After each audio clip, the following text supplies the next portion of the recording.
everyone. Welcome to Here We Are, Brattleboro's community talk show. I'm Wendy O'Connell, and today on Here We Are, we have Doug Trump as our guest. Doug has been in the area for about 40 years. He's an artist, a painter, and he also spent a good deal of time working for the railroad. He's going to tell us all about that right now. Welcome, Doug Trump. Thank you, Wendy. It's great to have you on the show. Likewise. Good. Likewise. Great I to know see you're you. getting ready for a show right now, so thank you for taking this time to be with us. Absolutely. Yes. Sure. So let's start in talking about, you've been in the Brattleboro area pretty much as long as I have. Mm-hmm. I know that you are one of those people that many of us have seen walking the streets of Brattleboro, and you stand out, I think, because you're so darn tall, for one thing.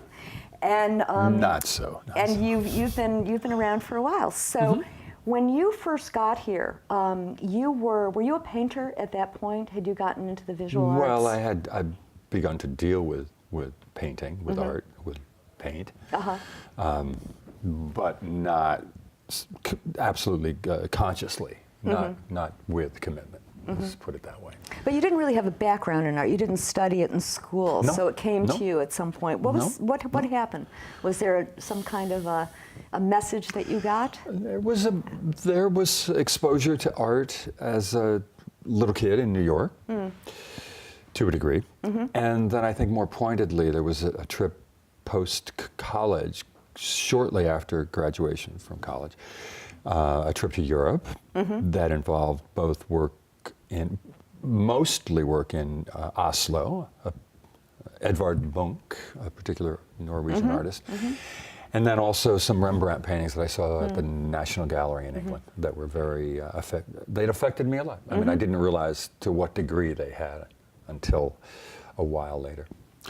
Because of the circumstances of the breakup of my parents' marriage when I was quite young, when I was in kindergarten, I was in kindergarten. And I found that I was drawn into my own world. I was drawn into building blocks. I had a studio, if you will, at my grandparents on the porch. I'll never forget it. And I had a basket of blocks. I used to make buildings, and I had little cars, and then I would go outside. I did a lot of things alone. It gave me a great deal of solace and comfort. And connection. When you started painting, you were probably in your 30s, and you were living in town. And what was it like doing it at that time? You probably had some day jobs, I would imagine. Well, I was working for the Boston Maine Railroad that had commenced in '76. And actually, At '77, excuse me. 77. You started there in '77. Started there in '77. And one could call that your day job, except wasn't it actually at night that you worked? Well, much of it was at night. Yeah. Yeah, much of it was between the hours of either 3 to 11 or 11 to 7. They're very different. They appealed to me much more than the regular straight day job. And you did that for about 35 years, right? I did that over the course of You were working on the railroad. Over the course of 35 years. Yeah. I was the only stationary employee in a myriad number of moving parts. And can you tell us a little bit about your job there, what you did? No, the job was perfect. It was great. Everything's easier in hindsight, or in retrospect. But it was very organizationally driven. I kept track of what was going on around me, and communication was a large part of it, which I very much enjoyed. Radio communication with trainmen. So you were a switcher, is that right? Well, I was working in a switching yard. Okay. There was a switcher moving. There were switchers, multiple switchers, moving around, pulling, doing what switchers do. Which we're really not clear about. No, but well, that's all right. We got kind of an idea. We won't. Yeah. We don't have to get into there are that. big trains going by. There's a lot that goes on. Everybody Yeah. sees a train go by, but not many people know what really is involved That's right. in it. Yeah. It has to go somewhere. And you worked with a bunch of guys who you got really close to. Yeah, didn't they you? were great. Yeah. They were great. Really hard-working guys, put their life on the line, 24 hours a day, all sorts of weather. 3 in the morning, 20-mile-an-hour wind, 8 degrees out. Yeah. It's the tough, haul. And they were true blue. Those guys are true blue. They were great. How did you work art into your daily life at that time? Well, what was great about not working a straight 7 to 3 was that I could get up in the morning and have my time. And if I was working 11 to 7, if I was working the night shift, third trick, as they called it in railroad parlance. Like that. Third trick, first trick, second trick, third trick. Then I would sleep and then get up and have my own time. Yeah. Which I've always preferred, as opposed to getting up and going to a job. So I would just, I was interested in painting. I had kind of committed.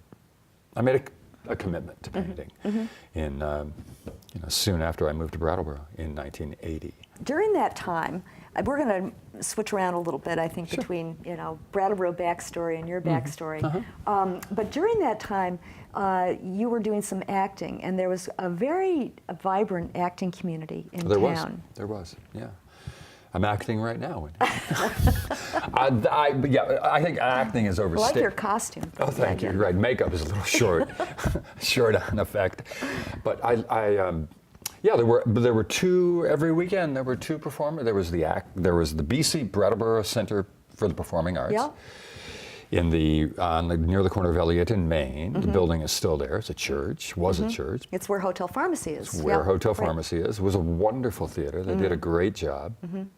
Fully raked seating. It was marvelous. And down in the Latches was the Actors Theater, which was a theater in the round. Yeah. Or a theater in the square, I guess would be more. It had four-sided, 3 rows of seats. Anyway, it was wonderful. Sam Pilo was the man who was responsible for that. Who is still doing it. Who was doing it over in West Chesterfield, I believe. But I was in a couple of plays. I was just looking for some artistic grounding. Yeah. So I was trying different things. I certainly didn't have any large parts in in 2 Greek plays. 2 Greek plays. Two really? Greek plays, yes. Aristophanes and some of the birds. Oh, I think I had one funny line in that. It was the high point for me. And the other play it's not worth really going into. Yeah. So mostly I was a stationary object in the second one. So it was my coming out. You were more than a prop and less than the lead man. Is that somewhere in between? Absolutely the case. Good. Glad to establish that. Yeah. But it was a vibrant community, and I remember Very much it. so. I mean, we were all child rearing at that time too, so we didn't get out a lot to see these things. Had a lot to do with my ending up in Brattleboro, frankly. Really? How? Yeah, dynamic. We were living south of here, a half hour south of here, and in the mid-'70s. And rather than go south all the time to Northampton, we would go north. And then we went to plays up here and music. But the plays it was dynamic to see that going on. Right. And you also did a little stint dancing, I believe. Oh, yeah. Well, yes. We don't have to go into it. Right. No, it was... But actually, my point... It was fun. Dance class at the Brattleboro School of Dance. Oh, wow, back then. Actually. Yeah. Again, it was just looking for a connection, this a brings creative connection. Exactly. And it brings me to the question, too, about expression, and finding your expression. And going back a little bit, when you were in school, you were doing a lot of writing. And coming out of school. I'm interested in knowing a little bit about that trajectory, of like finding your voice in writing, doing a little acting, dancing, and then coming to painting, or segueing a little bit. Right. The writing, I think the writing was exceedingly engaging. I was very committed to it. That was my identity. For 5 years. Seemed like a long time then, doesn't seem like that long now. But for a good 5 years, I was a writer and presenting work and rewriting and editing. I was very engaged in it. And doing various jobs to make a living. I had a child. But I think the writing was very dense. The writing didn't give me, it gave me a deep sense of engagement and a purpose, but it didn't give me a visceral enjoyment. Didn't give me, and that's what, certainly acting being on stage is transformational. It's remarkable, and I think everyone should at least try it. It's really phenomenal. And dance is movement and expression. But what happened when I began to touch painting was that the aspect of its concreteness, of the certainty of it, the irrefutability of it, the presence of it is immediate. You know, it doesn't take a year and a half of writing and piling up pages and rewriting it. What you do is right there immediately. And it, you know, the more you, I believe, in the way I see things, the more you put into it, the more it has to return to you, the more engaged you are with it. So that started happening, and it became apparent to me after doing both of those, primarily both of those things, writing and beginning to make art, that was a very nourishing and nurturing offer for me. Yeah, and also very physical. You know, the painting. Well, yeah, it's certainly more physical than writing. I mean, right, and they're very different endeavors. And well, there's a singularity certainly about each of them. Yep. You know, I think that your paintings also have writing in them. You know, sometimes you write on the canvas. Sometimes there's and sometimes language. A lot of times you write on the back too, which I think is really interesting. Mostly it's historical notation. I mean, time's a real element. It's a very real element, and as the clock ticks, and I enjoy knowing the reference, the time reference to a piece of work, the duration over which it was dealt with. Yeah, and your technique also, you go back into paintings a lot. Can you talk about that? I think that's really interesting. Frustration. Frustration is what? Frustration. It's just frustration. It's just fighting for purpose, fighting for actuality. It all fits into a belief or my approach to things that nothing is permanent. Everything is permanent, and nothing's permanent ultimately. What's visually available at any given point is not necessarily going to last as such, because I don't set out with, I'm not working depictively, essentially, and nothing is, there's no plan. I'm just looking through my engagement to find a pulse. You know. It's the revisiting, I think, also that's really interesting about it. You know, you were talking, when we talked before, you were talking about that you look at it as works in progress. So when you come across a canvas that you might not have seen in years, you see something that needs to be brought forth. Is that right?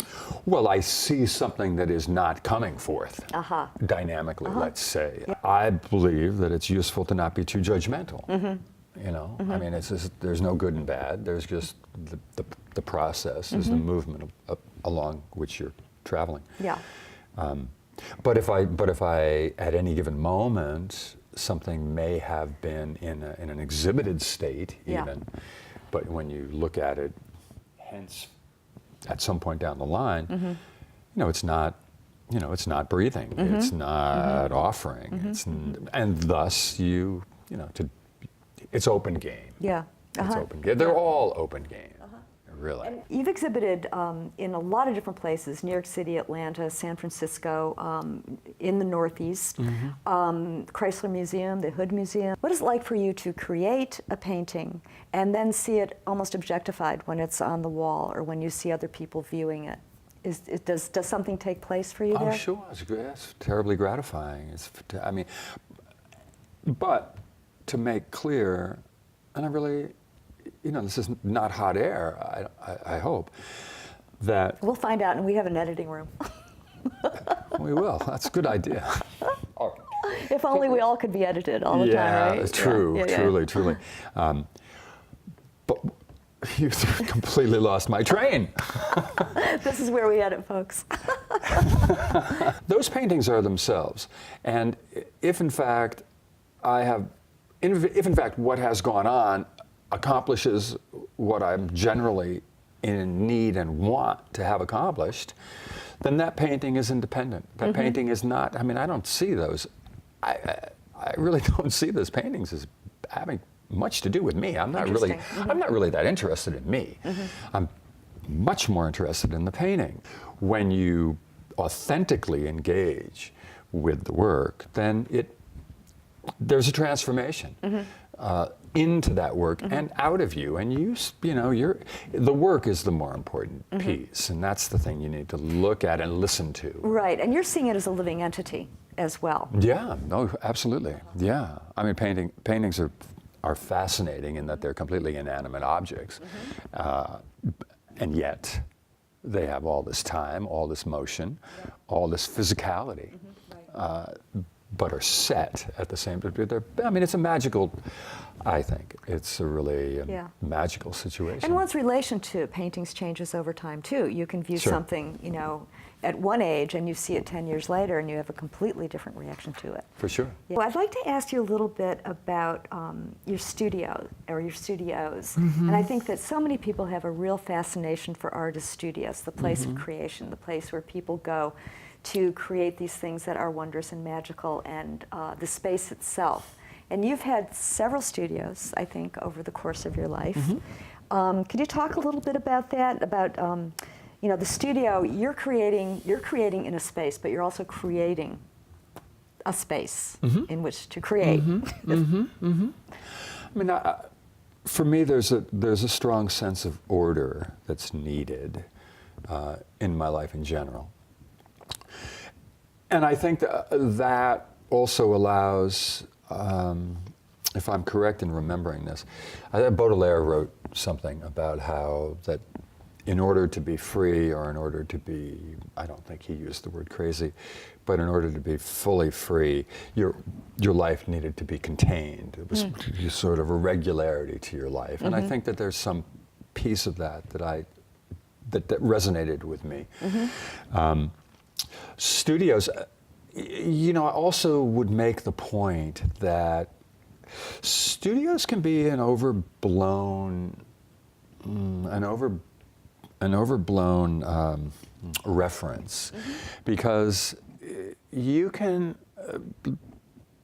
paint at your kitchen table, Which you have done. which has happened, in my life. Well, Woody Allen, New York Stories. He romanticized. He just made the artist seem so important.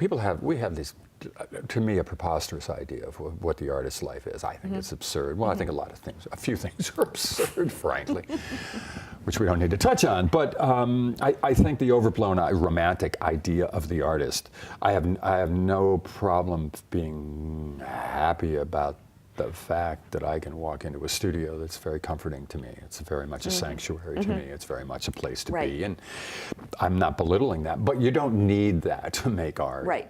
So going back to early years, you talked about how you didn't really study art for a long time, but were there any moments in your childhood that were formatory? Sure. Or just good stories? And hopefully they're both. Hopefully they're both. Well, there's always that hope. When my grandparents lived in Utica, New York, and there's a place called I think I have these names in the right order, Munson Proctor Williams Institute? Munson Williams Proctor. Munson, yes, I'm always... yes. Yeah. I knew you'd help. I grew up you're here a girl, too. you're a Central New York girl. That's right. And I would take these classes there. It was wonderful, making little clay things and painting them, and I'll never forget them. It was delightful, and I got into elementary school. Later into elementary school, we could make things in shop that stuck with me, and the smell. We made these little ashtrays with a half of a rubber ball as the mold, right? And then afterwards, and I'll never forget this. And we put paint in the material before it's set, so it came out kind of ripply, it came out kind of paisley idea. But then the coup de grace was that we got to coat it with linseed oil. Not only did it enrich the colors, deepen the colors, but it smelled wonderful. Yes. And I think as I touch on this, that it was later on, it was a real important aspect to beginning to paint, because the smell of paint, oil paint, and linseed oil and turpentine. All those things are very appealing to me. Kinesthetic. It was wonderful. Yeah, and it was wonderful. that was actually one of the things I was thinking about when we were talking about the studio, is the smell. All of the things that we don't necessarily cognize, but the atmosphere, the smell, the windows, the light, all of that goes into it. It's a living presence. Turpentine it's an Man. organic aspect. Yeah. Absolutely. Yeah, it was great. Studios they're marvelous. Studios are really. I've never had a studio I didn't like. That's saying something. No, not at all. That's great. Heaven, no. Yeah. So, any other childhood memories? Well, I got involved in mechanical drawing, which I thought for a while that I would be interested to well, at least be a draftsman or to get into ideas of architecture. But I loved the precision of mechanical drawing, and that I think that I think it has affected the element of drawing that's pretty much always in what happens from my hands visually. Yeah. For the last number of years is always drawing, and I like the clarity of drawing. Yeah. I enjoy. And it's very interesting to see that because your work is so abstract, and one doesn't necessarily notice the underpinnings of what you're talking about, like draftsmanship. Yeah, elements that add to the composition, that add to the complexity. Yeah, to the gravitas of the painting itself. Hey. Yeah, it's true. It's true. I'm all for that. So this is one of those broad questions that interviewers ask people that are kind of annoying. But what is your biggest challenge in painting? Or you mean the person they're interviewing is annoying, or a little defensive? Just a little defensive. What are the most challenging things? What's challenging about painting? Painting is not always a good time. It's not always playtime. I mean, people think, painting is work. I mean, painting is tiring. Painting is serious. But I don't know if I would say that there's really anything that's challenging about painting. Painting is an opportunity. I feel very grateful that someone thought of the form, somewhere along the line, a long time ago. Well, we have eyes, and we have, we make things. I think the challenge of art, is to reach a point where that piece is fully alive and fully on its own, and where you want to look at everything, and there's nothing you don't want to look at. So it's sort of more a question of aliveness than completion. It sounds like what you're saying. Yeah. Right. I think aliveness is a much more a salient way to relate to the goal, if you will. And over these years, since you've been exhibiting, you've been represented by various places, Berry Hill in New York City, and of course Cynthia Reeves here more locally. Cynthia, who is dealing mostly with contemporary art and has been doing it for about 20 years, had places in Hanover and New York City and Chelsea and Walpole, and now has a wonderful gallery in a prime location on the Mass MoCA campus, which is kind of fabulous. You drive in and you park in the parking lot and you see her gallery right there. It's a great location, beautiful gallery. It is. She does an amazing job, and her roster of her artists is not only pretty extensive, but really choice, really choice. And you are having a show with her the month of July. Indeed. So it shall be. That is hung and it's up, and people can go and take a look until I think at least the end of July. The 28th. Yes. It may.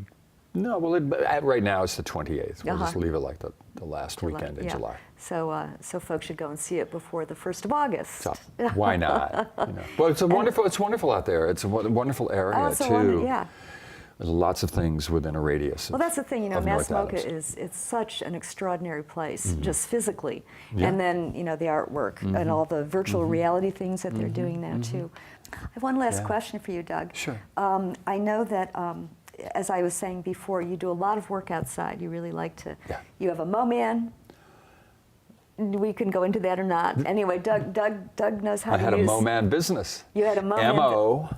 M-A-N. Yeah, yeah, and I think there's an apostrophe in there somewhere too. Yeah, or a Moman. hyphen or something. Yeah, I don't yeah. know. Some Yeah. And grammatical. you've done a lot of work, and still do, outside, working with other folks, doing some landscape work. Working at my place. Yes, I working mean, at that's your the place.